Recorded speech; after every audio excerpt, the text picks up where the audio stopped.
اللہ کا ایک بندہ تھا، وہ بازار سے گزر رہا تھا، بلکہ اس کی رحمتیں بہانے ڈھونڈتی ہیں. ذرا دیکھیے منظر. تو اس نے دیکھا ایک شرابی ہے، وہ گندی نالی پہ گرا ہوا ہے اور گندے پانی سے اس کا منہ گندا ہو رہا ہے. انسان کے احترام کے ناطے دل میں ترس جاگا اور اس کو وہاں گندی نالی سے اٹھایا اور اس کا منہ دھویا اور گھر کا رستہ دکھایا. خیر شام ہوئی، رات پڑی. جب پچھلا پہر ہوا تو وہ بزرگ جنہوں نے دن کو شرابی کا منہ دھویا تھا تو وہ مسجد میں تہجد پڑھنے کے لیے آئے تو کیا دیکھا کہ وہی شرابی جو دوپہر کو گندی نالی پہ دھت پڑا تھا آج اس بزرگ سے بھی پہلے مصلی پہ کھڑا ہو کے نماز پڑھ رہا ہے. تو بڑی حیرت ہوئی کہ یہ تو وہ دن والا شرابی ہے اور میں نے آج اس کا منہ دھویا تھا، نشے میں دھت پڑا تھا. تو حیرت کا اظہار کیا تو ہاتف سے آواز آئی، میرے بندے تو نے اس کا منہ دھو دیا تھا، میں نے اس کا دل دھو دیا ہے. تو جب بندہ اللہ کے حضور توبہ کرتا ہے، اس کے حضور معافی مانگتا ہے تو پھر وہ کتنا عطا کرتا ہے، اور بندے کے گناہوں کو معاف ہی نہیں کرتا بلکہ اس کے گناہوں کو نیکیوں میں بدل کے رکھ دیتا ہے. یہ بندے پر اللہ کی کرم نوازیوں کے برستے رنگ ہیں. التائب من الذنب کمن لا ذنب لہ، گناہ سے توبہ کرنے والا ایسا ہوتا ہے جیسے اس نے گناہ کیا ہوا ہی نہیں. حدیث پاک میں آتا ہے کہ قیامت کے دن ایک شخص اپنا نامہ اعمال کھولے گا اور اسے فرمایا جائے گا کہ اپنے نامہ اعمال کو پڑھو. تو وہ نامہ اعمال پڑھنا شروع کرے گا. اب اس نے بڑے بڑے جرم کیے ہوں گے اور چھوٹے چھوٹے گناہ بھی کیے ہوں گے. اب اللہ سے حیا کرتے ہوئے، شرم کرتے ہوئے جو بڑے گناہ ہیں ان کو چھوڑتا جائے گا، صرف نظر کرتا جائے گا اور چھوٹے چھوٹے گناہ پڑھتا جائے گا.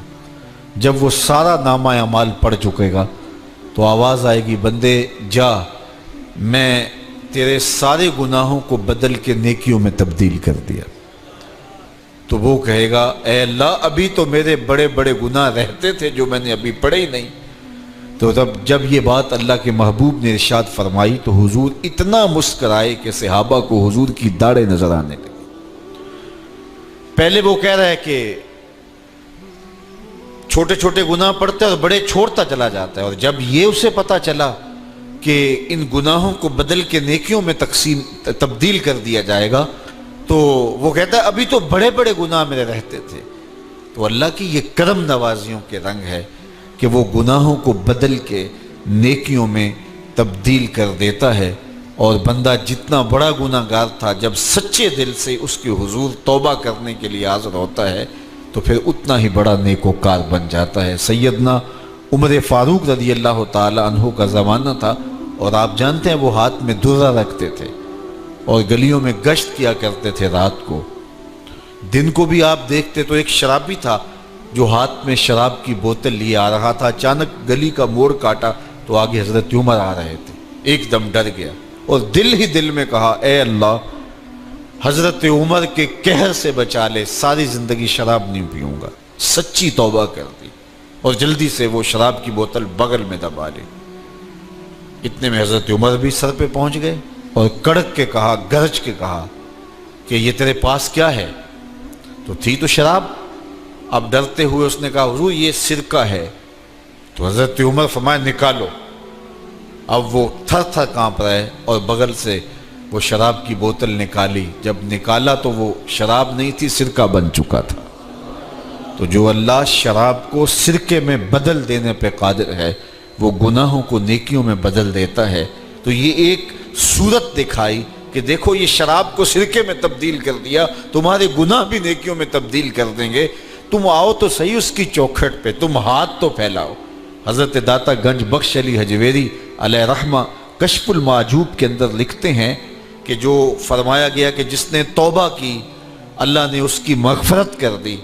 تو ایک بزرگ کا قول نقل کیا کہ جس کو اللہ نے بخشنا تھا اللہ نے اس کو توبہ کی توفیق دے دی. اس کو بلایا ہی اسے ہے جس نے مغفرت کرنی تھی. تو توبہ کی توفیق کا نصیب ہو جانا یہ اللہ کی خاص رحمتیں ہیں اور توبہ کرنے والا اللہ کی خاص رحمتیں پاتا ہے. توبہ کرنے والا جب اس کے حضور حاضر ہوتا ہے تو اللہ تعالیٰ اس پہ بہت خوش ہوتا ہے۔ اللہ کے محبوب علیہ السلام نے باقاعدہ ایک مثال سے یہ حقیقت سمجھائی کہ توبہ کرنے والے کے لیے اللہ کی خوشی کا عالم کیا ہوتا ہے، اللہ کیسے خوش ہوتا ہے توبہ کرنے والے پر۔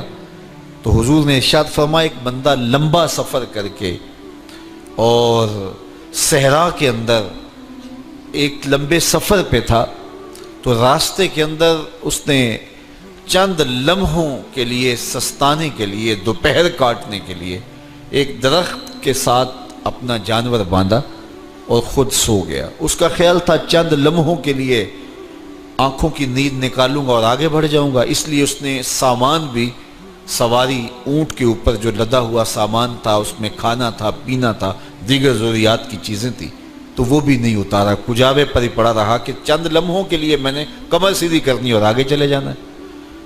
تو تھوڑی دیر کے بعد اس کی آنکھ کھلی تو کیا دیکھتا ہے کہ اونٹ ماں ساز و سامان کے غائب ہے۔ تو صحرا میں اونٹ کا گم جانا زندگی گم جانے کے مترادف ہے۔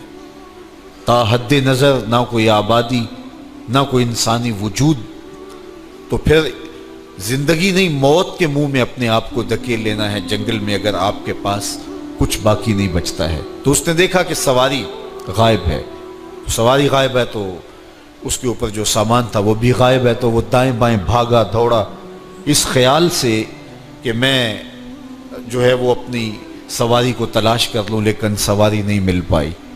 تو پھر وہ دوبارہ آیا اور اسی جگہ بیٹھ گیا، اب موت کا انتظار کرنے لگا۔ چونکہ صحرا میں سواری گم گئی اور میلوں تک انسانی آبادی ہی نہیں ہے، تو وہیں پیاس سے ہلکان ہوا، بے چین ہوا، وہاں درخت کے ساتھ ٹیک لگا کے موت کا منتظر ہو کے بیٹھ جاتا ہے، اور یوں بیٹھے بیٹھے اس کی آنکھ لگ جاتی ہے۔ اچانک اس کی آنکھ کھلتی ہے تو کیا دیکھتا ہے کہ اونٹ ماں ساز و سامان کے پاس کھڑا ہے۔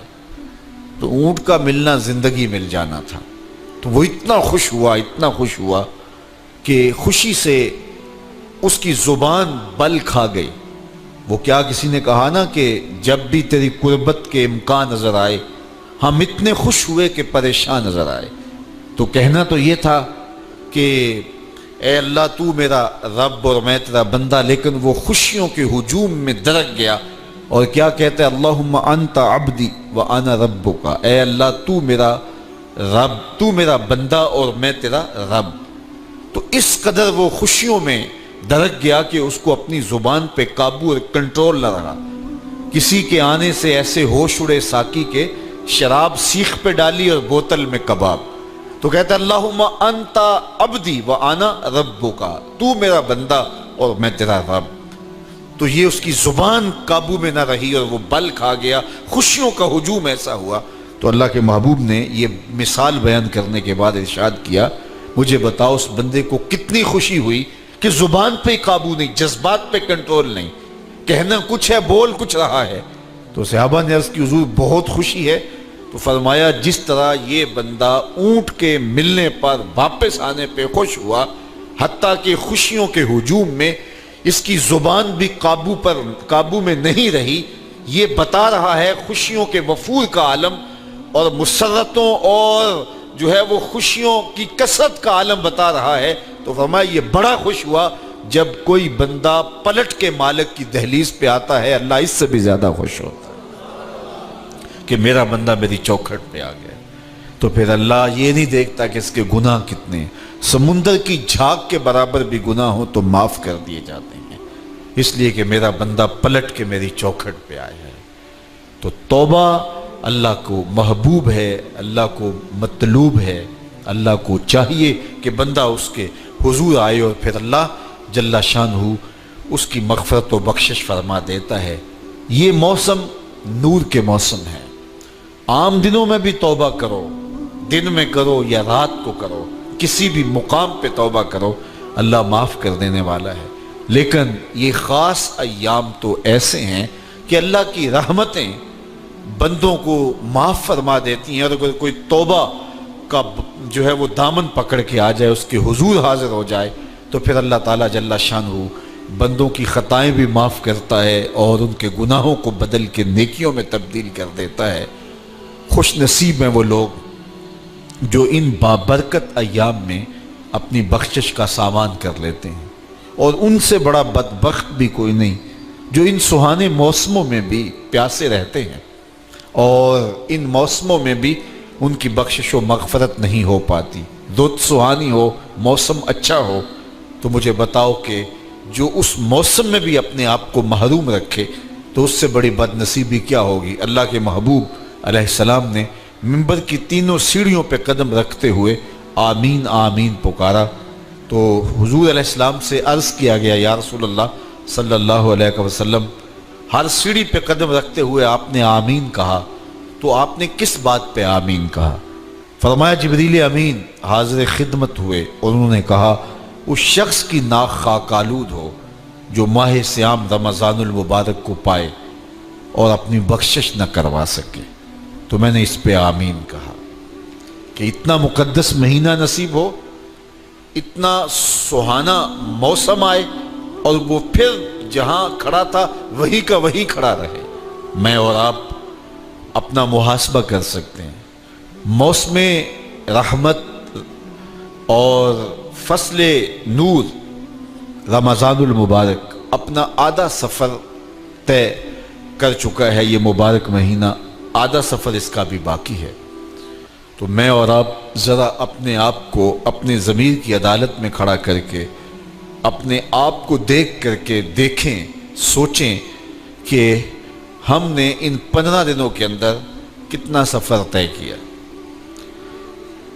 29-30 شعبان کو ہم جہاں کھڑے تھے، کیا ہم آج بھی وہیں کھڑے ہیں یا ہمارا کچھ سفر بہتری کا ہوا ہے؟ اور اگر ہم وہیں کے وہیں کھڑے ہیں تو پھر ابھی وقت ہے ہم بقیہ 15 دنوں میں اللہ کی رضا جوئی کے لیے کوشاں ہو جائیں، ورنہ کتنی بڑی وعید ہے۔ جبریل دعا کر رہے ہیں اور اس پہ حضور آمین کہہ کے مہر لگا رہے ہیں، اس شخص کی ناک خاک آلود ہو جو ماہ صیام کو پائے اور اپنی بخشش نہ کروا سکے۔ مجھے اور آپ کو پتہ ہے کہ ہم کہاں کھڑے ہیں۔ بل الانسان علی نفسہ بصیرہ ولو القی معاذیرہ، انسان خود اپنے آپ کو جانتا ہے کہ میں کہاں کھڑا ہوں، وہ اپنے آپ کو خود دیکھتا ہے۔ ایک تو فیصلہ قیامت کے دن ہوگا، نامہ اعمال تولے جائیں گے اور نامہ اعمال کے تلنے کے بعد پتہ چلے گا نیکیاں کتنی ہیں اور برائیاں کتنی ہیں۔ لیکن ایک ہم اپنے ضمیر کے اندر ترازو گاڑ کر کے اپنے عمل تول سکتے ہیں اور ہمیں پتہ ہے ہم نے نیکیاں کتنی کی، ہمیں پتہ ہے ہم نے برائیاں کتنی کی۔ جو نیکیاں کی ان میں اللہ کی رضا کے لیے کتنی کی، لوگوں کے دکھاوے کے لیے کیا کیا، خواہش نفس کے لیے کیا کیا، لوگ اس کو نیکی سمجھتے رہے لیکن ہم تو سمجھتے ہیں وہ نیکی ہے کہ نہیں ہے۔ اس طرح جو برائیاں کی وہ تو برائیاں ہیں۔ تو میں اور آپ اپنے ضمیر کی عدالت میں ترازو گاڑ لیں اور اپنے اعمال کو ابھی تول لیں۔ فرمایا گیا حاسبو قبل ان تحاسبو، قبل اس سے کہ تمہارا حساب کیا جائے تم اپنا حساب پہلے ہی کر لو۔ تو اپنے اندر کی ستھرائی، اپنے اندر کی پاکیزگی